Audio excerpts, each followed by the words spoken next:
Good evening, and welcome to the Care & View, the online health and social care platform free to access to absolutely everybody. If you're watching us, you could be watching us on LinkedIn, Facebook, YouTube, X, or Instagram. It's crazy how many platforms we are on now. But go to www.thecaringview.co.uk and you'll find all of our free resources, all of our guides, our podcast episodes, our podcast series, our chat shows, our partners, and also, really importantly, our sponsors. So the Care & View is completely free. Doesn't cost you absolutely anything to engage or use any of our resources. Mark and I don't draw a wage from this, but what we do is we just churn out content constantly. While there's a need for content, we will create it. The only way we can do this for free is through our fantastic sponsors. And I'm just going to give them a quick shout out. So shameless plug, need that hashtag ad if you're watching on Instagram, otherwise you get banned nowadays. But huge shout out to Prosperwell, Toby, Tea with Toby, absolutely fabulous company. All you need for your digital marketing. They are the UK's leading digital marketing agency. We have CBAT, the Care Business Associate Training, for all of your health and social care training needs. We know it's past, but we're still going to give them a shout out because Care Show London did sponsor us, and they have got Care Show Birmingham coming up in October of this year. Make sure you get down there. It's the best social care shindig around. We all go out for drinks and dinner afterwards. Absolutely fab event, so make sure you get down to that. And last but not least, Attis Care by Attis Insurance. Insurance is a pain for everyone. It's like a thorn in our side in social care. So Attis Care by Attis Insurance are there to support you with all of your social care insurance needs. Before we get started, don't forget to hit like, subscribe, follow, whatever else those social media platforms ask you to do when you're watching us. That way you will not miss out on any of our episodes. And comments. Please send us your questions. Tonight is all around sustainability. It is one of the quality statements of the CQC framework, so it's hugely important that we get on with this. But without further ado, I want to introduce my fabulous co-host, the mastermind behind the Care & View, who creates all the content and gets it ready for us, Mark Tops. Good evening, Mark. Good evening. You okay? I'm good. How the sun's out. The sun's out. The legs are out. Light. I nearly made the mistake of not putting the light on in the room, and I thought, oh, actually, by the end of the show, it'll be dark, and I'll just be sat here like nobody will be able to see. But it's nice. I think the light just makes such a difference, doesn't it? Yeah, I'm raw dogging it tonight. I've not got the overhead light on myself, so I'm just like hoping to gosh this sun stays. I'm more north than you though, so it's like probably pitch black by the time it gets to the end of this show. And we are joined by the absolute fabulous Hannah Montgomery. Welcome back to the show, Hannah. Thanks for having me back. Appreciate it. You're most welcome. Hannah, for those who don't know you, my bestseller black impression, which is terrible, tell us who you are and where you're from. Okie dokie. Hi, everybody. So I'm Hannah, as Adam's already alluded to, and I'm a co-founder of a not-for-profit called Grace Cares. So we have partnerships with 5 NHS trusts, care homes, and the public give us their used care equipment. We refurb it, maintain it, infection control it, resell it, sell it on for half the original RRP or less. And with those profits, we have 4 hardship funds. So one that's for health and social care workers nationwide, one that's for older people. We class older people as anyone 70 plus nationwide. And for those demographics, we also have a mental health fund pot and a funeral fund pot. And we also do local community work. So we have monthly befriending tea parties. We do activities within care homes and also memory cafes and stuff like that. So sustainable activities like building bird baths and biodiversity stuff for the gardens, or maybe kindness rock painting, stuff like that, as well as other stuff. We do loads of stuff. Do you know, it always makes me laugh when people talk around age, because the older you get, the harder it is to define what older people is. Do you remember when we were younger and the X Factor used to be on? They used to have like an over 25s category, and you used to be like, oh my God, that's ancient, as if they're on like a show like this. And I'm like, pushing 35 now myself, thinking, oh my God, it was 10 years ago. I think it's incredible what you're doing, Hannah. And I think the social care sector needs it. I think there's a lot of people out there in government, in health and care that actually need a wake-up call of how to be more sustainable. I'm thinking Zimmer frames, wheelchairs, walking sticks, all that jazz. And I know we'll get into that later on. And I love the sustainable activities. My favorite is, and we don't eat it as much anymore because we have tried to cut down on fats, but bacon fat. Bacon fat, use it up with bird seeds, put it up on your trees, let the birds go and eat it. We're not putting that back into the sinks, grains. Love sustainable activities. I think they are fab. Mark. Yes, I do that with my fat and put it on. You won't be able to see it, but they're all hanging up in the garden. But the birds do love it, but so do the rabbits when it falls down into their run. But bizarrely, Well, where I live, the rats love it too. So, you know. So I guess before we start on green initiatives and what care homes can do, I suppose it's probably best to start with what are the current challenges that social care are seeing, because I think there'll be a lot of people out there that won't know where to start on the journey, probably won't even know what the challenges maybe are because they're kind of so new into that. Are you able to kind of give us some of those challenges? Obviously, you've spoken there about equipment and reusing that, so preventing that from going to landfill. I think it's people even knowing that they have to do it. So in terms of the UK government were the first kind of major entity to say in 2019 that we were going to go net zero, and we made that kind of legal pledge, and then we've got to hit net zero obligations by 2050. So it is happening, so people can't just bury their head. And I know that Adam alluded to, and I've got it written down here, so I'm going to read it word for word because I always carry it around in case I forget. But the scope for the quality statement that sits within Well Led is this is the most up to date that the CQC have put out. So there's 3 parts of it which might help form the discussion, because this is probably what it's worthwhile the care providers looking at straight away. So people are aware and actively engaging in planning for and responding to potential impact of climate change. So climate change is obviously something that's high up on the radar there. The provider encourages sustainable practices for staff. So stuff like cycling to work schemes, stuff like that. And then is the provider working with partners to promote environmental sustainability?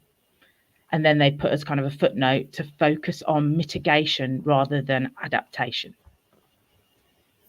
And it is super important. So Mark and I are trying to relate everything back to the quality statements. Now, whatever we do, it's always like, look at the quality statements. For us, that's our way of trying to get the sector to learn them. Maybe not verbatim or off by heart. I mean, the WE statements, we probably should know as much as we possibly can do. All those subheadings, they're going to take time to understand and learn. But the more that we feed back to them and the more that we relate back to them, the easier it is to get that embedded. And I think it's interesting. CQC have given us pretty much a 12-month sort of grace on this, haven't they? Grace Cares. They've given us a 12-month grace. They're basically saying, look, under the new framework, we will not inspect you under this quality statement of environmental sustainability for 12 months. So it pretty much gives us till February next year. Yeah. Does that mean, Hannah, that we can just rest on our laurels until next February? No, absolutely not. They're already inspecting within the NHS and the ICB side of things. And I think they're just getting their heads around it. And I think they probably allowed social care to be that delayed because the NHS are much further than the social care side is. And that's also another top tip. Go on to Greener NHS website. They have so many good resources and so many good case studies, like I forgot what they call it, but it's about the banning the plastic gloves and stopping using as many plastic gloves. And actually, it didn't cause any more infection or anything like that. So safety-wise, it wasn't detrimental or impactful negatively, and that they saved X amount of this and saved plastics and all the rest of it. So actually using that as a resource to start off with is a good shout. But you can't not do anything. No, you can't. You really, really can't. And I love that you brought up gloves, because I'm really, really proud. One of my managers in one of our homes has actually opted now to purchase biodegradable gloves. Okay. So we've already made the switch from your normal sort of plasticky gloves, and we have gone to biodegradable. How much of a difference, I'm still not sure, because obviously where does the waste go? Where did the gloves go? Did they just get incinerated or what have you? But the thing I wanted to say was the pandemic sort of ruined us when it came to PPE and safe PPE usage, because we overwent from night, basically, we were like, gloves in contact with bodily fluids or risk of cross-infection, to the pandemic where we were just plastic it up all the time. Yeah. And we still see it, people walking around with aprons on and gloves on constantly. And actually, not only is it bad for the environment, it's also really bad IPC practice. People are so used to wearing them now, they forget to take them off, they forget to doff effectively. So I love that move back to actually, do we need to be wearing gloves? I see a lot of comments in the managers groups around people asking whether they should be wearing gloves during medication rounds. That's never been a thing. It's always been a no-touch technique, dispense straight into the part or wherever you're dispensing. You don't need to wear the gloves for that. So little changes like that, like you say, Hannah, will actually make the world a difference. Just something so small. But think about the microplastics. So microplastics is something, and if you've got something that's plastic on your hands all of the time and you're wearing it too long, and what's the heat settings, and then are those plastics then on the things that you're touching, is that going to be detrimental to the staff and the resident? I don't know enough about science, but that's where my brain goes with it. I'm not saying that is science backed, but it just makes me think. Well, sounds like it probably is. Yeah. So what are some of the small everyday things? So like reviewing when you're wearing your PPE and what you're actually using it for. What other things could care homes, home care providers do very easily that they could implement? See, it's harder for home care than it is for care homes, because there's less for them to go at. You can always suggest stuff for residents to be seen to be greener. But I'd say if you're completely new to this and you just want to start, you need to review where you currently are. So I'd say look at your carbon footprint. There are online tools that you can review your carbon footprint. I know that WWF do one that's quite cool. There's one, Ziki, I think it is, Ziki Geeky. I can send you the link afterwards. Then looking at your water and what your consumption is now, energy, then technology, and then transport, and then maybe think about how you can improve those. So like technology, a real easy one. We delete our emails at the end of each week. We delete emails that are either junk or we don't need, because they're storing energy somewhere. So that's something that doesn't cost you anything, that can become a staff practice. That's a nice, easy one that's techie wise. We now centralize all of our files on the cloud. So we're not keeping things on the machine. So it's not using as much power and it's not using as much storage. And then, to be honest, it's much easier anyway, because everyone has access, and then you're not sending the wrong file to somebody and what have you. Energy wise, you can retrofit stuff on. You can maybe, I know the residents love it to be warm, but you could maybe reduce the boiler just by one, because that could make a big impact within the year. Or maybe put timers on things if you haven't already. Water. So we, in our Grace Cares hub, when we get in at the beginning of the day, we boil the kettle and we fill up. They're not urns, they're like giant flasks. You know that when you go to conferences, you've got one with coffee or what have you. We fill up giant flasks. So then all the volunteers that come out through the day, any customers that come in or we do, then we've only boiled the kettle twice, because we have to do 2 kettle loads, but then it's done all day.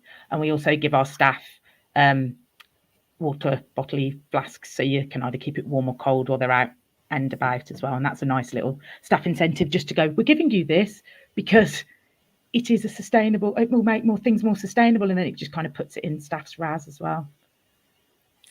I love all of that. So I used to do home care, and I wish I had the knowledge I do now when I used to do home care, because there is quite a bit, even organizationally, that you can do when it comes to home care. And obviously it's around supporting people to recycle at home. You're there providing support. You can do little things like that. You can advise them on more sustainable ways and more sustainable practices, going paperless. But one idea that I absolutely love, and I've literally just thought about now, which I thought, God, I wish I knew this ages ago, was what if we offered discounted slots? So what if we had slots on our daily runs, which people don't usually go for, but we say, look, this is on our sustainability run. So it means that the houses are really close together. And if you choose this slot, we'll give it you at a discounted price. We'll give you your care at a discounted price to make our runs more sustainable. You're saving in travel, you're saving in fuel allowances and everything like that for people. You've got a cheaper option for people. So you're most likely going to fill those slots that don't get filled. So more money coming into your business. But also you're creating sustainable runs where your houses and your visits are a lot more localized rather than widespread all over the shop. It's simple things like that. And the reason I think about that is I will order, say, from Morrison's very often, very rare that I actually order from different supermarkets to order into my house. But it'll say, do you want to have this time slot? Because actually it's a greener time slot because the car's already in your area. Yeah. And they already do things like that in other industries. And it comes back to what Mark and I always say is, what can we learn from other industries? If you order from Amazon, I know, don't shoot me, but it's so convenient. But if you do order from Amazon, it'll say, do you want next day delivery? Or do you want one delivery on 2 days later? Because we can put all your parcels together, save them sending you in separate shipments. And you think, well, actually, yeah, for 24 hours inconvenience, why not? Send it me all in one go, saves on the travel. They do it in other industries. I'm sure we can adapt something similar to, say, the home care model that would allow it to be more sustainable, but enticing for others. We do but in terms of Amazon, but we do a once a week kind of, so everyone puts stuff in the cart and then we buy it once a week, unless it's like, oh my gosh, we really need something now, let's go off and get it. But you could put that almost in your policies, whether that be in the office and if you're in dom care, or if you're at the care home anyway, if it's not urgent stuff, that it's the once a week click and purchase, and then that's put in your policies, shown that it's done, and then that's a nice easy tweak. Yeah, definitely. When you were saying I'm going to let Mark come in, I promised myself I wasn't going to talk so much. I've been up since 3 o'clock this morning, been a very busy, long day. Wow. But when you spoke about emails, I didn't learn this until I was in my time at the IHSEM when I learned this, that actually emails do get stored in servers. Servers are actual physical things. Believe it or not, they're not all just in the cloud floating around. They're in devices on the planet and take up energy. I suppose there's an element to it where it's easy for us to say go paperless and go digital's fab. But actually, part of this quality statement, I think, for us to really sort of achieve that outstanding is for us to do a piece of work with all of our software providers and say, look, what's your carbon footprint? And going digital, save on paper and save on printing and save on ordering and ink and toner and blah, blah, blah, blah. But if I do that, how are you going to guarantee me that actually using your digital service isn't going to be more of a footprint on the planet than being analog on paper? And doing that piece of work to ask how conscientious your software providers are around their sustainability and their carbon footprints, because then you can put that into your BCP, you can put it into your sustainability policies. I hear there may be a guide coming soon, so you can use it for that, and building up that sustainability angle. But then it's evidence towards the quality statement, isn't it? Yeah. All providers, all of your suppliers, go and ask them, what are your sustainable practices? What are your policies? One, it might help you find some extra gems that you can sneak into yours. But if you do that, then once every 12 months, it's showing that you're holding them accountable. And actually, sometimes the care providers have just got staff members that are their kind of sustainability or ESG kind of champions. But could you not get, if you're spending tens of thousands of pounds on a software provider or whatever supplier, maybe it's your care equipment supplier or whatever, each year, well, they want your business, don't they? And money talks. So then say, well, you need to be on part of this group that's helping us with our sustainable practices, please. Make it somebody else's, not somebody else's problem, but sharing the load. Hold everyone accountable. Yeah. It's collaboration, isn't it? And the more people you've got in the room together, the more ideas that flow. So just wanted to unpick some of what Adam spoke about there. But first, before I do, we've just got some comments. So James Parker has put, the NHS have some really useful guidance on reduction of gloves in care delivery. He's going to see if he can find the link. Just touching on what we spoke about there earlier, and Hannah, I also did share the link in the comments to the sustainability quality statement, because in the bottom under best practice guidance, the CQC have listed a number of resources that they recommend. Now, I know I like to talk about this.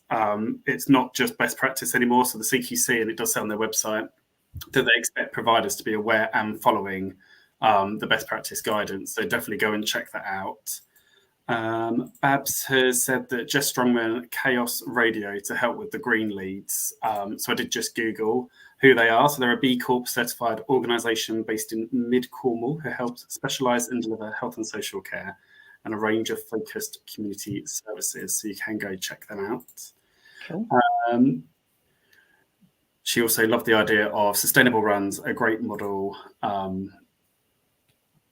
adopted but recognised. We have got one question, and then I'll come to unpick Adam's from Kavita, is what is the difference between requires improvement, good, and outstanding when it comes to sustainability? Do you know that much yet, Hannah, or is it too early to say?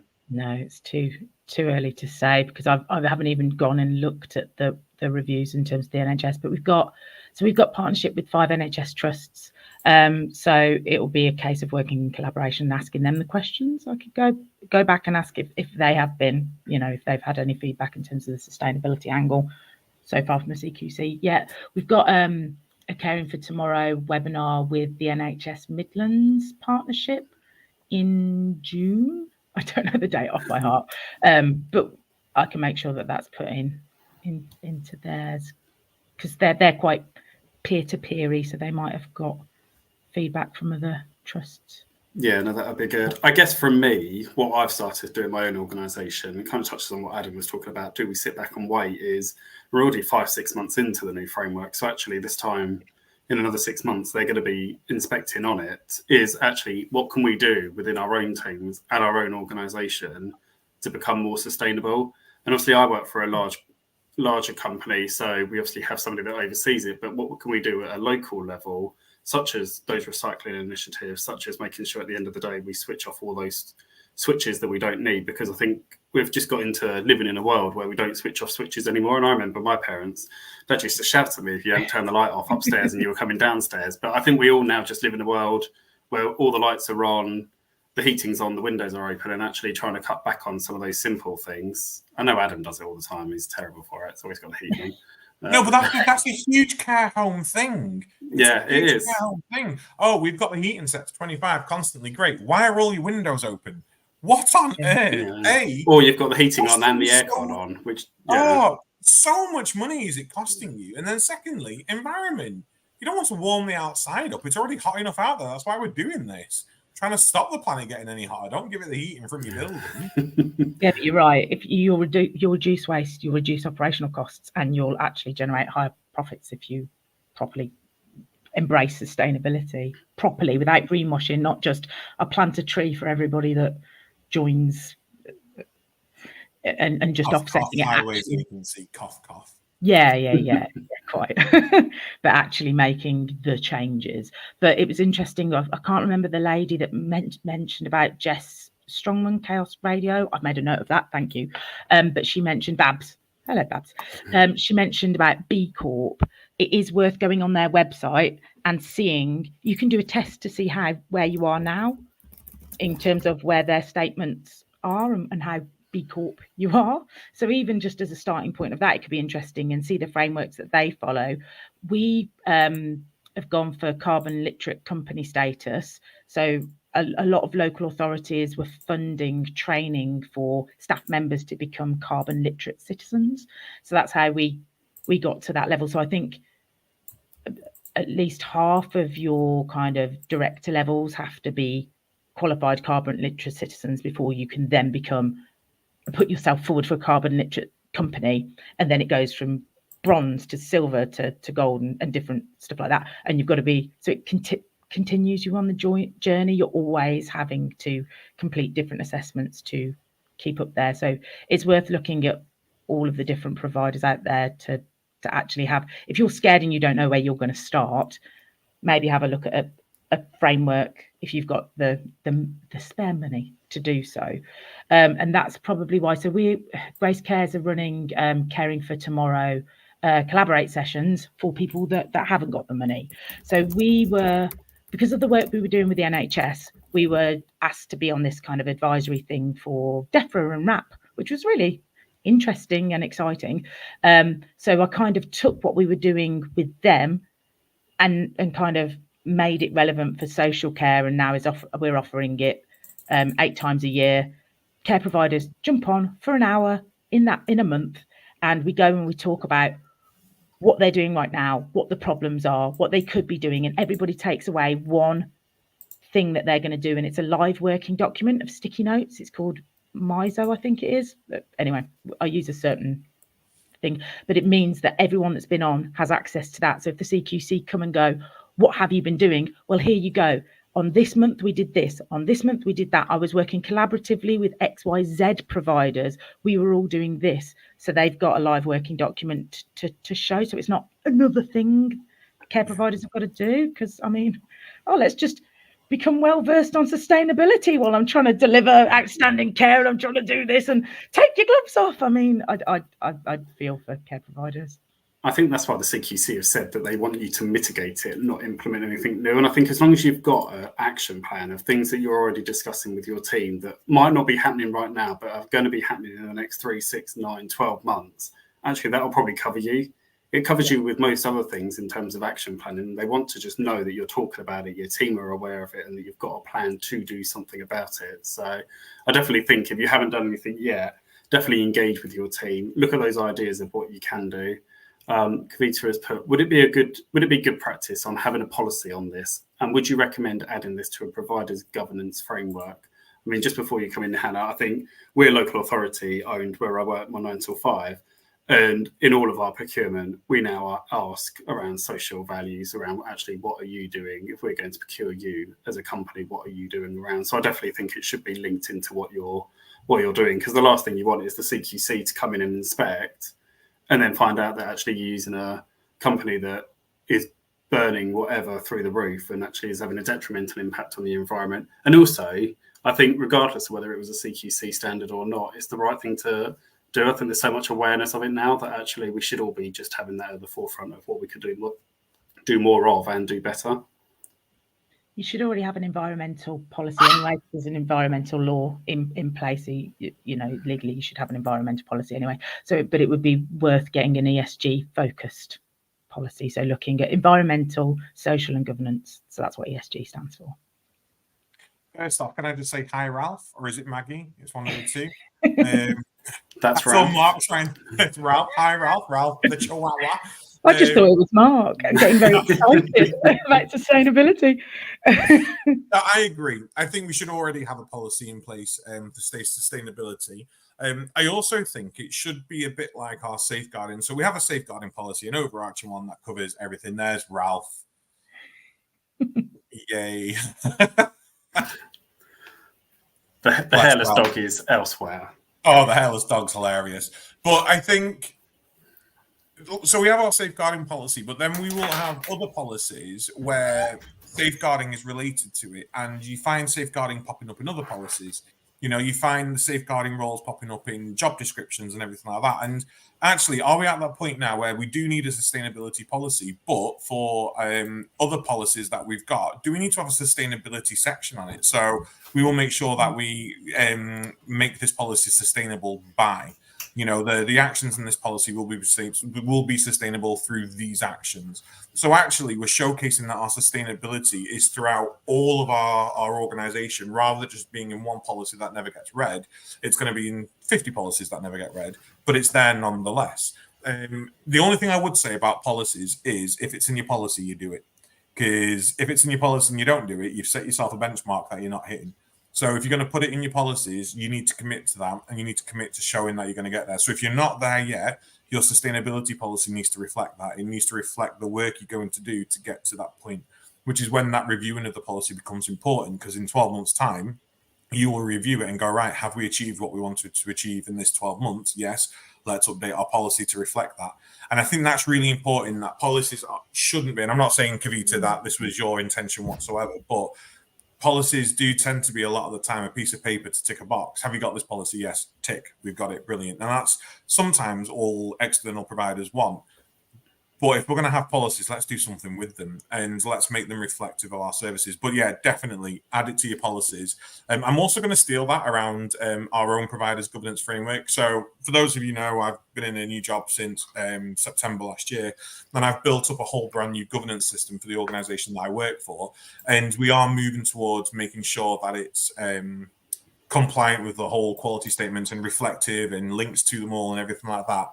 I don't actually yet have an audit or anything that monitors our internal sustainability. So that is going to be a piece of work I do with my managers over the next 2 months. And we will get something put in place, something easy that we can monitor. For providers, Hannah, obviously we don't want to implement huge, new, big, expensive things, but let's think around the governance things we can monitor each month. What are some of those little changes? And I'm going to use nursing homes or care homes as an example here. What are some of the little changes that we could do that are measurable that we can review on a monthly basis? So if people aren't already doing it, everyone needs to separate their waste streams by March 2025. So you have to have a stream for recycles, stream for food waste, a stream for, you know, different streams. So an easy win is there's a website called The Business of Recycling, and on there you can print off, so you don't even have to create the posters for the different streams, and then you could do a spot check on the bins, because inevitably, and we're going through it with Grace Cares, is this is the bin for the plastics. Yes, cool. why have you put the plastic then in the paper bin? I don't understand why. It upsets me because of how my brain works. Everybody else is a lot more chill with it. But then we empty the bins and we put them on a plastic tarpaulin and go, right, we got X amount of things that were out of place this month. Cool. Let's see if we can get it better next month, team. And you can make it a bit funner without my face going, oh, I don't know why it's in the wrong bin, because that's how I work. But that's one that's you're going to have to do anyway by March 2025 if you're not already doing it, and at least it's something that you could spot check regularly enough and safely. That's a great idea. Interesting. Yeah, and go one further with your food waste. Start weighing it. You know, how much weight of food waste have you had this month? Because that also help you with costs. And I hate to bring it down to money, but sometimes that's the only way some people will listen is if you tell them that it's going to save them money, they'll go, I'll do anything. Literally, have my firstborn. If it's going to save me money, take them. You know, the people out there who will just focus on money. And actually, if we say to them, you're going to save this amount of money, but also as a byproduct, it's really environmentally sustainable, they'll be like, oh, really good idea. So weighing that food waste as well, presumably will help us because that'll make us more aware of how much we're wasting. Food waste is an interesting one. So looking at whatever you could compost, that's a good one because then that's biodiversity of the gardens. Or looking at, is there in the social side of the ESG, is there a homeless shelter that you've got X amount of meals that haven't been eaten, they're perfectly fine, but you can't be seen to be having them for tomorrow or what have you? Can staff take them home? Is that something that's fine?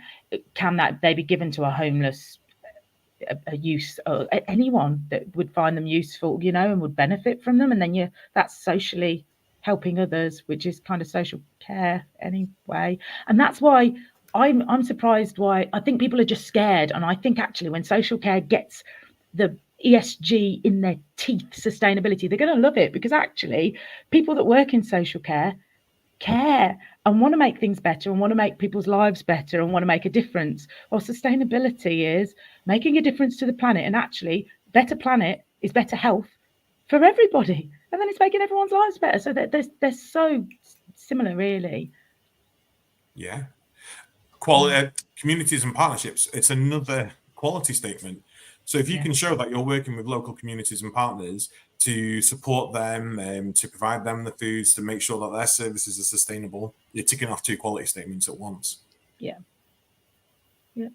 And having irregular meetings, so an ESG team, I don't know if you could have that as almost your community as well. Maybe you've got grandchildren that want to be involved, and that they're part of the ESG regular meeting that holds somebody accountable, whether it be however often you choose to set it, monthly, bi-monthly or whatever. Or could it be that it depends on the capacity of the residents, but could the residents be involved as well? Could they have some input to help? And actually with even activities, one of the chaps that comes to our tea parties, he used to be a gardener. He absolutely loves it. So actually then if you've got residents that have got skills that could actually then be sharing those skills with other residents or anything like that in terms of activities. Give us one more time. What does ESG stand for? Environmental, social and governance. It'd be good if Hannah was saying that and then didn't actually realise what it actually stood for. ESG. No idea. I guess one thing you could do is, if you're using one of those companies that Hannah spoke about earlier to benchmark what you're currently doing in your carbon footprint, is actually then setting yourself an internal goal with your team of actually, we're going to review this in 3 months, a quarter, whatever it is, and actually want to reduce it by X. So that actually you're taking some proactive steps.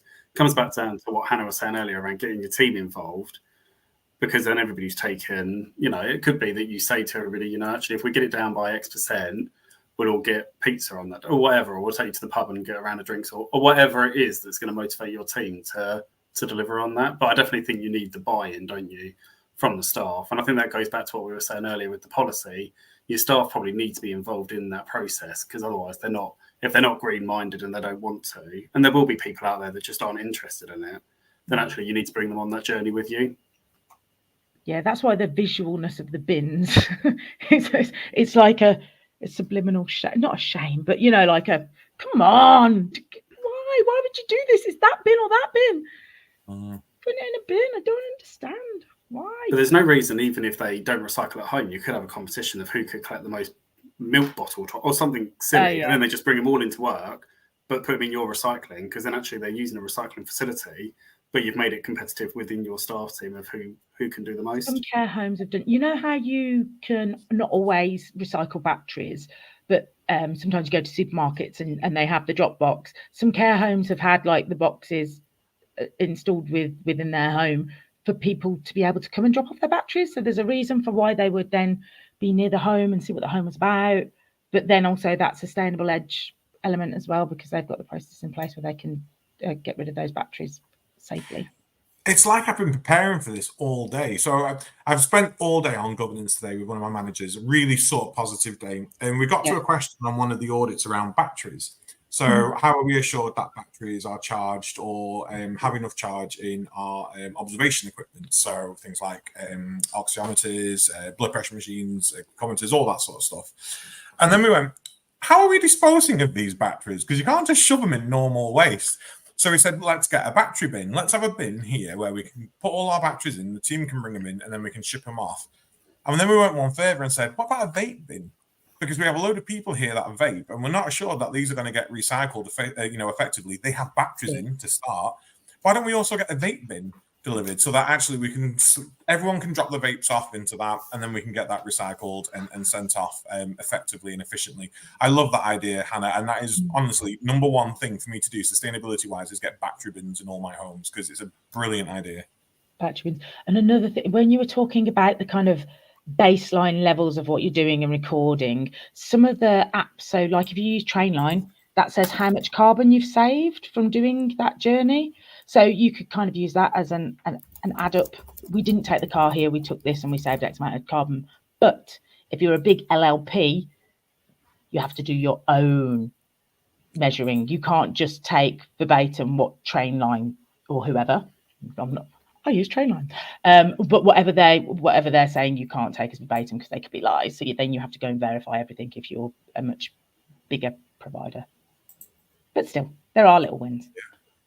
I think there are so many things that we have every day that you could start looking at how you actually dispose of those at home, but then incorporating that into your organisation. One thing we're looking at the moment is my children's school have collections for ring pulls, so just off the top of like your Coke, your lemonade cans, whatever can you're drinking, because actually there's companies out there like Purple, which is where these ones go, that then use them to make, they use them for fashion, but I've seen some that use them to make them for wheelchair parts and bits and pieces. So, and they normally have a free post that you can just send it off to them straight away. But another way of actually how many people drink, energy drinks, fizzy drinks, whatever it is in a can, but how often does that can just go in the bin with that ring pull? You could just take it off and then collect them and send them off. Yeah, it's just people being made aware. So we've got a partnership with Staffordshire County Council.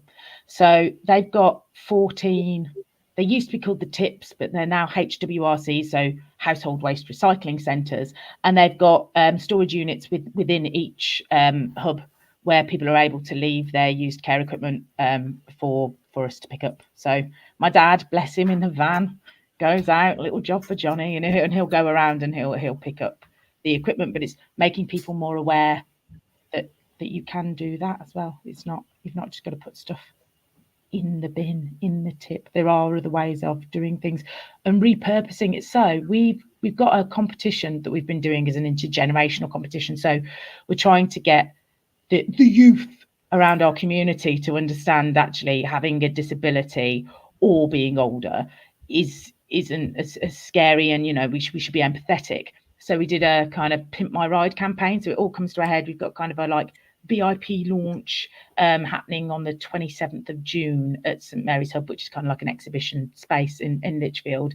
And the schools have been tasked with pimping a Zimmer frame, mainly because when we first started, and even now, we get so many Zimmer frames donated, and I didn't actually realise there's ones for bigger people, taller people, skinnier people. They do not stack. They're like gremlins. You turn away, you look back, and there's more of them. We got, it cost us so much in terms of storage, just storing them. So I was like, I wonder what you can do with this.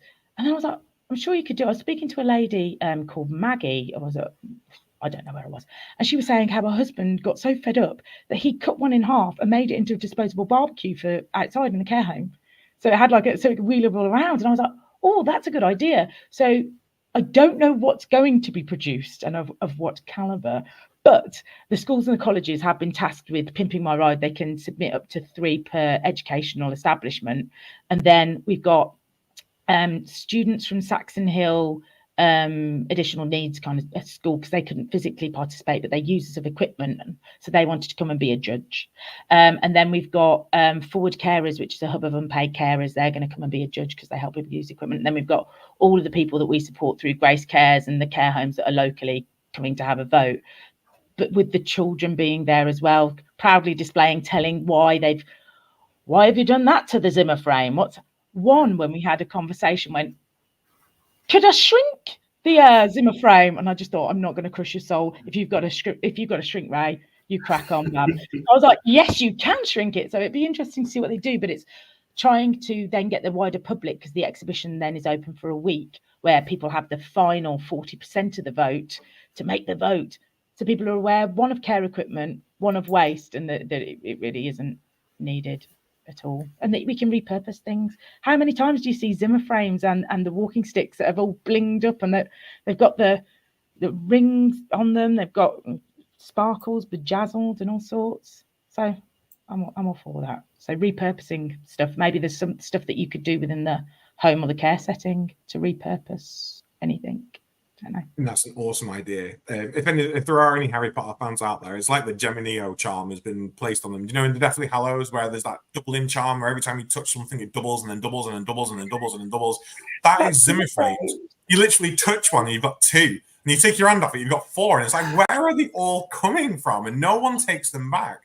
You have to send them off to the scrap man, you know, and they weigh it in for the metal and all that sort of jazz. So I love this Pimp My Zimmer frame. I think it's a great initiative. And please share photos with us, because we'd love to share that across our socials as well, and really celebrate that. I haven't seen the progress yet of any of them, but there will be. You'll have to come along and have a look. And we might have a celebrity there as well, which is very exciting, but I can't tell you yet. Is it Tim Westwood? He used to do Pimp My Ride in the UK, or has he been cancelled? I can't keep up with this nowadays. Who's cancelled? No, it's not. Good old MTV days. It's not. Someone relevant, but yeah, good. it'd be nice. Relevant to Lichfield and relevant to the sector. So no, I love that. I do. What are some of the? So we've spoken about some of the small things we can do in regards to monitoring on a monthly basis how well we're doing. What are some of the bigger, more future-proofing ideas that we need to be thinking about long term? So I'll start, because I need to shout out Elaine Mead, Dr. Elaine Mead, huge on social environment and sustainability. Introduced me to microfilters for washing machines that filter out microplastics, which I think is incredible. You know, it's a little filter that goes on your water outlet, I think, and it actually catches the microplastics from your wash, from your clothes, from any sort of detergent, anything that's going in, and then stops that going back into the water systems, because I think there was a study once, wasn't there, that we're all full of microplastics from the water that we drink and all of that. So for me, probably a little bit pricey, but an easy way for us to do another bit to prevent microplastics getting into the environment. What are some of the other big things we should be considering for, say, 12, 24, 36 months down the line?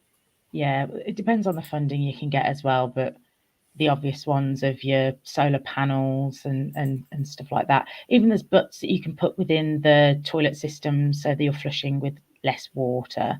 But there's chunkier retrofit. You could do the turn off lights, you know, that turn off when you haven't been in the room for X amount of time. I know that a few of the newer homes are already there. Now, if you're building a home from scratch, there's greener building practices. So there's the BREEAM standards and the wellbeing practice standards, because construction contributes to 11% of like bad sustainability in the UK. They're like hugely chunky. But then we're we're the largest employer over even the NHS, aren't we, in the UK? So we're adding to that massively as well.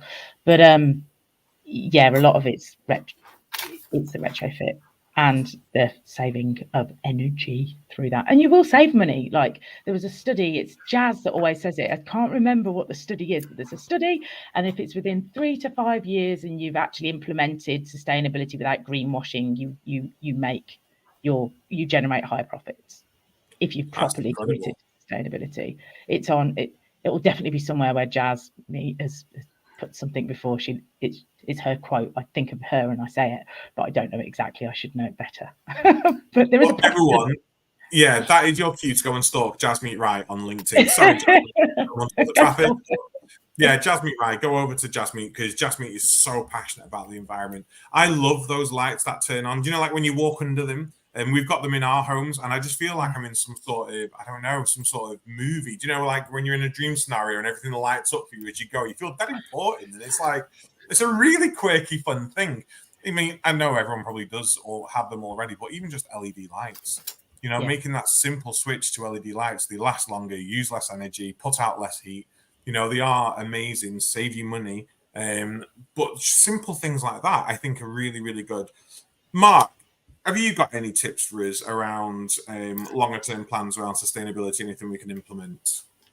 I do, although close your ears, Adam, because I know you are fed up of talking AI. But I do think it goes back to what we were talking about earlier. Actually, if you've got a rostering provider at the moment that you're using, a lot of them are quite aged now. When you look at the new ones coming onto the market, actually, could you look at what the roadmap is for the supplier that you're using? Or could you look and see what else is out there? Because I know that I'm at the moment in the market looking for a new software provider. And actually, when I look at kind of what AI does for rostering compared to our current system, actually they're miles apart. And actually just that, and we're obviously reablement, so things change all the time. But, you know, just cutting down on mileage, having more mileage efficient routes, some of the AI within the systems, actually, if you're using it for behavioural records, actually it can predict behaviours and bits and pieces. So you can have less staff when not needed, more staff around those times. So have a look at that. And actually, some of those softwares that are already out there on the market, some of them are free that you'd be able to use. Do check out our other AI conversations so you make sure you've got everything in place that you need to before you're putting data left, right, and centre. But yeah, no, I think there's going to be a big place around digital and what that can do for our services. And I think it's good practice to look around. And I get that changing a software supplier is not a walk in the park. It's a big upheaval, but definitely go and play around with what's out there because, yeah, they're the polar opposites of where they used to be compared to where they're going. Definitely. I keep thinking of literally throw a dart at our recent episodes. You'll hit one that talks about AI. It's everywhere at this moment in time. Not that I'm criticizing our show, but we do have so much AI content out there. You just can't escape it nowadays. It's here and it's here to stay. I'm just thinking of other things around small changes that we can make at home and in our organization. So I recently got my new phone. Yeah, no shout out to Vodafone. You cost me 6 hours on Saturday trying to get this sorted. Don't go there. But what I have done is I've set it so that my phone will not charge over 85%. So it will never go above 85% when I charge it. That's going to save the battery on my device so it's not going to get damaged. And actually, in turn, it means I charge it less. So I'm using less energy whilst I'm charging it. How often do we see laptops constantly plugged in? Like literally constantly plugged in. Laptops are mobile. They are not desktop computers. Do not keep them plugged in. You are going to knacker the batteries. You're going to use more energy charging them up because they're going to become less efficient. So it's allowing your devices to run down to pretty much minimal energy and then charge them up, but then stop them when they're charged or just before they're charged. You know, maintaining our battery life on things is going to put less batteries into the waste and into landfill or recycling or wherever they're supposed to go, but actually is going to use less energy as well. You know, all these tiny little things we can make in our daily lives as well as in our work lives. And making sure that, you know, we do on a daily walk around audit in your homes, go into your offices. Does your laptop need to be charged or does it need to be plugged in? You know, let's plug it out and let's plug it in and let's make it part of that daily routine of holding each other to account. Are we working in the most sustainable way possible? Yeah, it's all about staff training though, and educating staff and letting staff know, isn't it? Because if they're putting the provider encourages sustainable practices for staff, then it's educating them. They're not going to know. Absolutely. Yeah. Everything's always, you say, dripping in and go, did you know this? Because now I'm going to go, oh, you can do that. Only 85%. And it's not until you have the conversations that your brain goes that way. I mean, even to the point where a big one that's easy to do is reviewing where your money is, because money talks. So it's reviewing what pension providers that you're using and where those pensions are being invested. Is it green renewables? Are you using green renewable energy? Where are your banks? So you could do once a month. We chose to go with a certain bank because of their green credentials at the time, and then we review every 12 months to check that their green credentials are still there. It's a nice easy one that you're then continually monitoring, and you can evidence we have done this, and that the check shows that they are the most green invested bank. So we're going to use it, because they won't stop investing in oil or what have you if we're investing and giving our money to them, or into the pension pots for them. So money, it's the only way that money's going to talk. And some of the banks are talking about actually loaning money and giving you better rates if you hit certain sustainable credentials. I don't know actually how that's panned out, but I heard that on a kind of panel discussion at the Care Show. That's really interesting. If anyone does want to recycle their money by sending it me, I'll pop my Cash App link in the comments.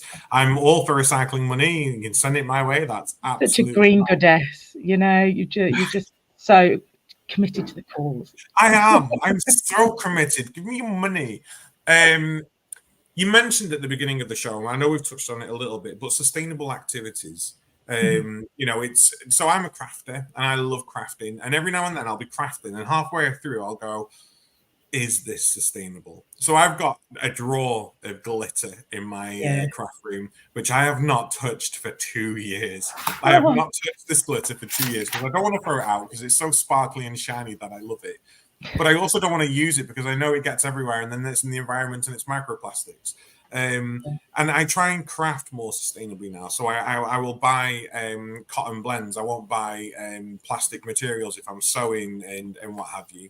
But what are some of the sustainable crafts we can do in care homes, or those sustainable activities that aren't going to potentially cost us a fortune, but are using what we've currently got and not putting anything else back into the environment, anything bad?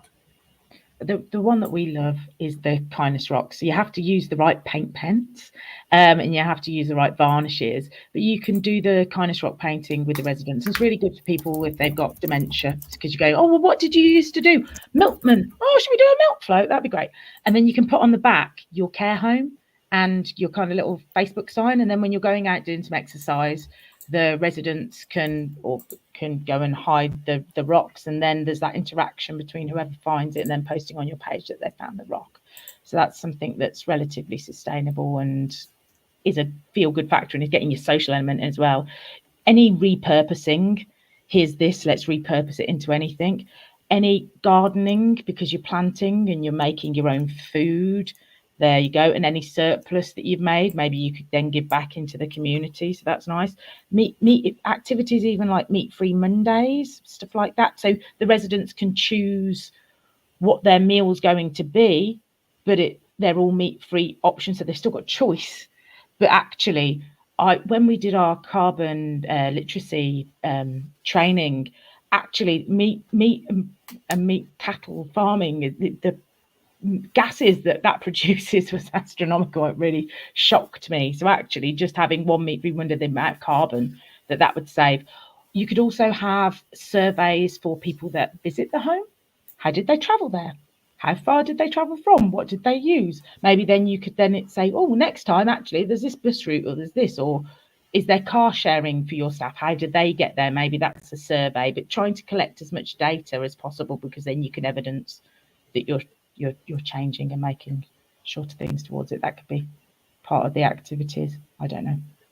No, I love those. I love the menu idea as well. I will say we've adopted a gluten-free sort of protein, legume, vegetable-rich diet. So I don't know who produces more methane gas, me or the cows at this moment in time. So I don't know whether I need to balance that with my carbon footprint. But going one further with the menus as well is, are your menus entirely sustainable? Are you putting salads and fruits on in the winter, which are getting imported from other countries? Or do you have a menu that over the winter months is around local produce? Are your menus local produce anyway? And is that better for the environment? Is it, incorporating stuff you grow yourself? All those little things. I mean, everyone talks about they don't know how they're going to do it. And we've just evidenced in 54 minutes so far that actually there's so much you can do and so much food for thought, to shove another pun in there when we're talking about menus. Mark, you've got 3 wonderful children whom you are always busy with, like absolutely always busy. You obviously, I'm presuming, are doing things with them all the time. Have you come across any sort of activity ideas with them that you think could translate into social care that are environmentally sustainable? I think the only thing, and you just touched on it, about growing your own crops. I think one thing that we've tried to do, and I think I've spoken about it on the show before, is that our grandparents used to grow everything. Not saying my parents don't, because they still do, but like I don't know any of my friends that grow anything in their garden, crop-wise, fruit-wise, anything. But actually that kind of missed skill that I'm conscious my children won't have. So actually pairing them up with my parents around actually something simple like strawberry plants, and they grow so quickly and spread so quickly when they're in the ground. But actually you can use that food within your care home. I suppose little things like, a lot of the care homes out there have larger gardens. Could you have some rabbits? Could you have some chickens? That actually a lot of that vegetable waste, that, not the cooked stuff, but the fresh stuff, the tops of strawberries, the outside of the cabbage that you don't want. I've got two rabbits in the garden, soon to be 4. But we waste hardly anything now, fruit and veg wise, because it all just goes to them and they eat it. And I do know that there's people in my village that sell the rabbit pellets that come out the other end, because apparently meant to be very good for the garden. But, so there could be some money making in there. Banana skins, boiling banana skins, or not even boiling them, putting them in water and getting all of the goodness out of the water, and the plants love that. I've got down here some avocado seeds that I'm trying to cultivate. I'm very bad at it. They're not working so great. But you can get the avocado seeds, and then you soak them, and then you peel them off, and then you keep them kind of moist, but you put cinnamon so they don't go all moldy, and then they'll kind of sprout, and then you can plant an avocado seed. So I've got 4 right by the window there. So I'll keep you updated. But yeah, I find it exciting. All of the stuff that you just never knew that you were going to waste. And I think you can do things tabletop if you've got people that can't get outside in the garden. I know when I was managing the care home, and we had people that have mobility issues, actually bring it inside, like simple things, like lettuce you can easily grow from seed. Chives are really, but then you can put that all back in your food in the kitchen. You probably save money on buying it in the supermarket. Yeah. And it's actually just an activity that you can do with the residents, watching them grow, talking to them about the life cycle. Yeah.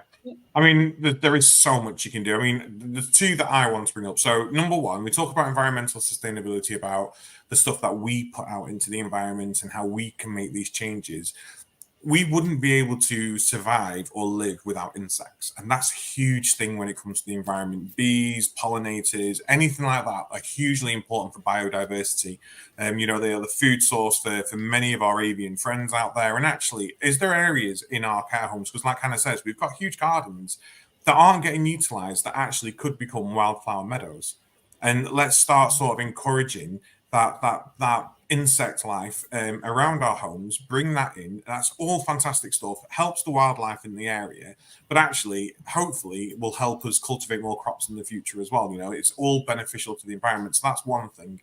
The other thing that I thought of, and I do make paper at home myself, because I do a lot of cutting out on my Cricut. And that gives a lot of waste. So a Cricut's like a machine. You program it, cuts your things out, and you can card make. And you end up with so much scrap card with all the cutouts that you can't do anything with. So what I tend to do now is I shred it all, and then I mix it with water and mush it, and then pan it and turn it into new paper. And you get all these different colours in there, and it's great. And you can use that for card making, and it's another sort of reuse of that stuff. I'm not saying we're going to have loads of apologies. My cat's having an absolute hissy fix. The back door's not open. I know in care homes we're not going to be using loads of coloured paper, but there are many times where we print something and go, "Oh gosh, I shouldn't have printed that. Actually, I didn't need that, or I've printed the wrong thing." There's no confidential.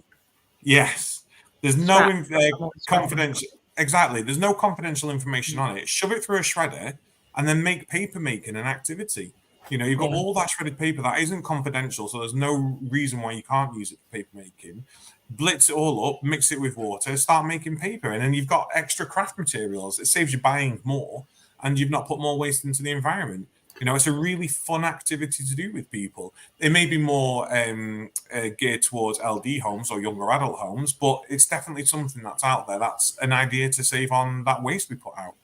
I did see one, and I don't know whether it was with paper, but it reminded me that I did see one care home that was mixing, and it did look like paper, but with wildflower seeds, and then making wildflower seed bombs, and then we're going into the local area and chucking them out in the area. And then the idea was come back in 12 months to see what they've done. Obviously, it never comes back on your FYP, does it? But I really like that idea that actually you're giving back to the environment and actually everybody loves flowers, don't they? And if you've done that in your own garden, actually pick them, put them around the home, give them to people, make them smile. Yeah, Please just make sure that the ink and toner you use is bio-friendly, because you don't want to be shoving that into the environment. Yeah. We had our first business cards done on tomato plant paper, because care's at the heart of everything we do, and tomatoes help with cardiovascular disease. So Adam, Grace Cares Adam, has planted one. So I need to go and ask him and be like, have we got tomatoes, Adam?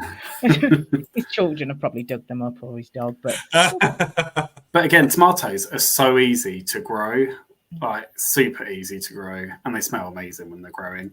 One thing we haven't touched on, I'm very conscious of time though, that Katie put in the comments is around training. So she started providing recycling training for her care workers so they can recycle correctly in their service users' homes.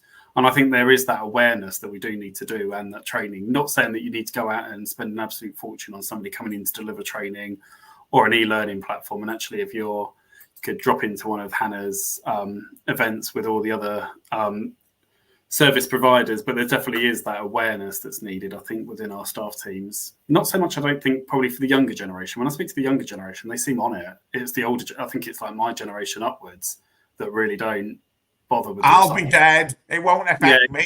Yeah. Doesn't matter. Well, that's another point, because some care homes and dom care agencies are saying that they're being questioned at interview stage. Well, what is your environmental stance? What are your policies? What are you doing? And now that we're getting the older rockers actually in care homes now, does anyone want to hear your old school wartime theme tunes? Actually, do our new breed, the new staff that are coming in, is that something that is important to them, and that's going to help you in your... Perfect if you've got somebody like that, because they can be the lead for your organisation, somebody that's passionate. Yeah.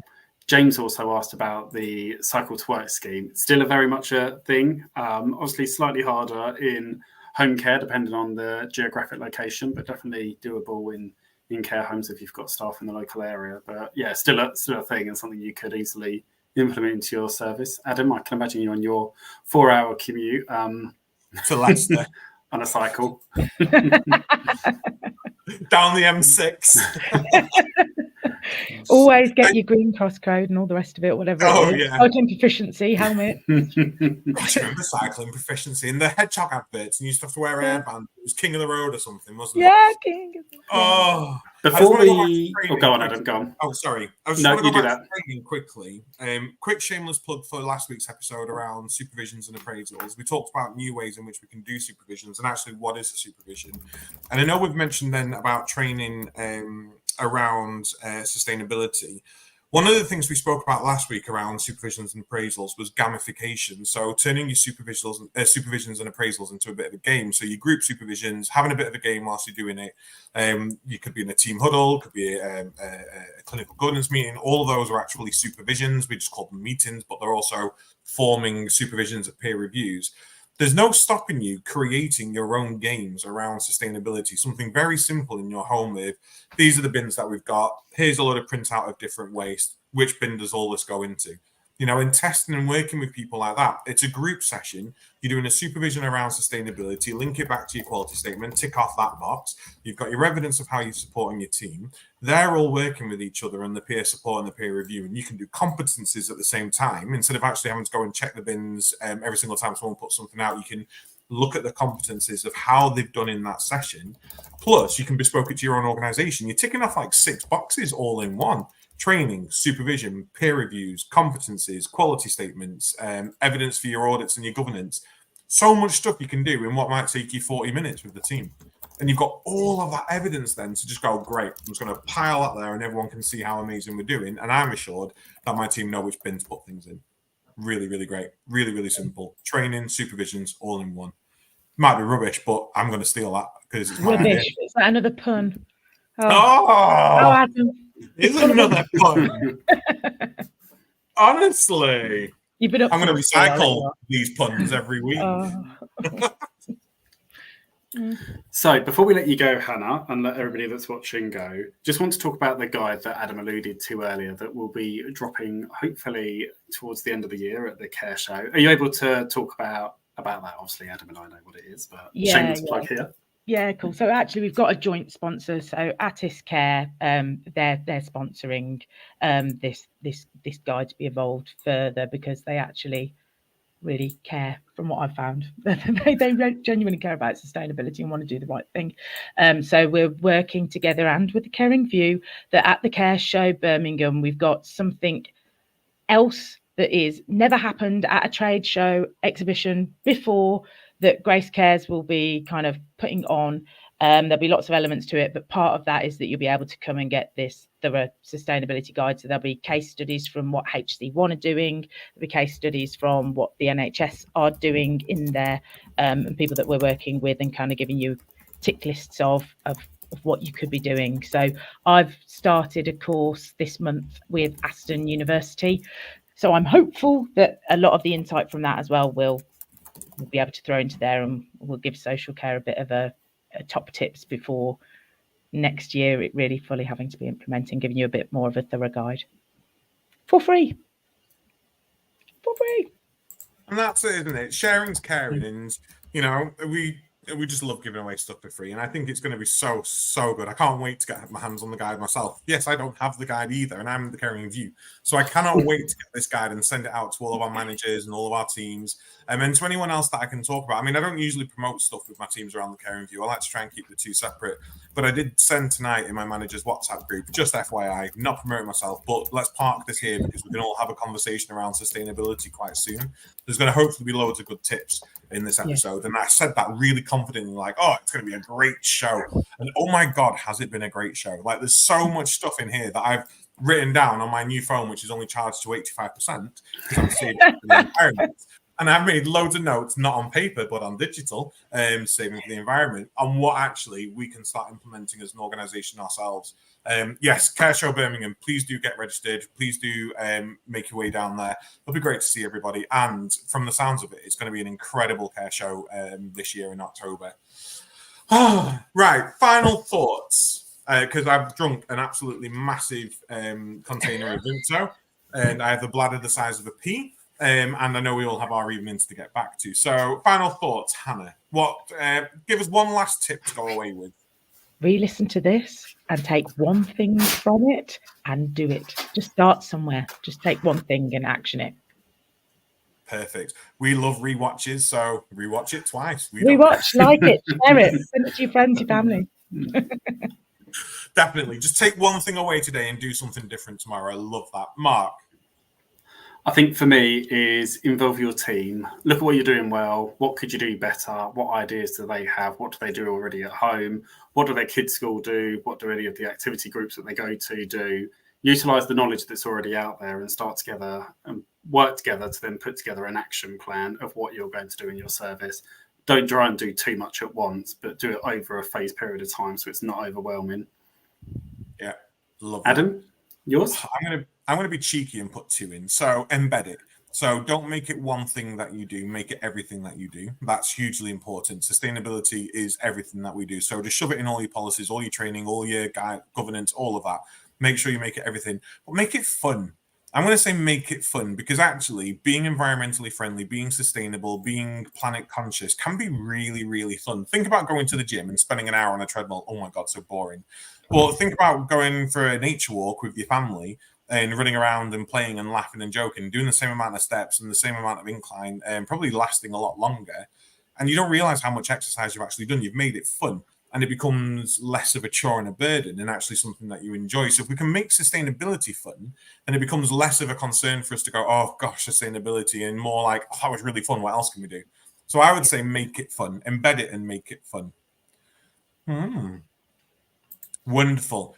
Okie dokie. This has been the Caring View, the online health and social care platform, free for access to absolutely everybody. Huge shout out to our sponsors. You can see them on the bottom of the screen at this moment in time. So we have Prosperwell, we have Care Business Associates Training, we have the Care Show, and we have Attis Care by Attis Insurance. Huge thank you, Hannah, for you joining us tonight. You're always a very treasured guest on the Caring View, and we hope to have you back soon. Can't wait to read this guide. Go to www.grace-cares.com to find out everything about Grace Cares. And please do connect with Hannah as well, because wealth of knowledge, doing so much for social care. Really, really sort of good ally to have on your side when we're doing these things.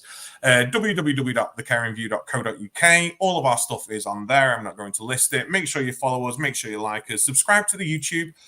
Every single week we will go live. We've got some exclusive podcasts that are in the pipeline at this moment in time. I'm going to say it. I don't care. We are partnering with Florence for a huge podcast series, which I am so excited for. Oh, it's going to be so good. We're in the planning stages at the moment, but that's going to be an exclusive podcast coming to you. Mark's been working his socks off and putting out some new podcasts for us. So if you want to know about buying and selling care homes, get yourself over to Spotify. We've got a fabulous podcast on that. And all of our episodes, we do try and put them over onto our podcast as well, so you can listen to us while you're on the go. But until then, we will see you next week live on The Caring View. Take care, everybody, and good night. Thank you very much. Good night. Bye.